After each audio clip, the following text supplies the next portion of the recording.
morning, my dears. Today we are going to discuss about Mandukasana.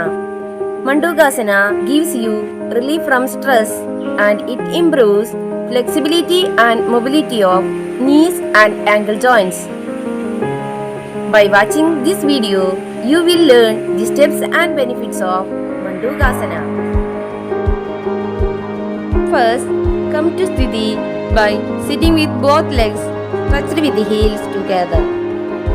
And fold the legs back one by one along the respective thighs. Drawing in the feet one by one, place them by the sides of the posterior with soles upturned. Stretch the knees on both sides. Keep the knees as apart as possible. Rest the palms on the respective knees and keep the spine and head erect. Hold this pose taking 10 to 25 deep breaths. Mandukasana strengthens the hips, thighs, knees, calves, ankles, insteps and toes.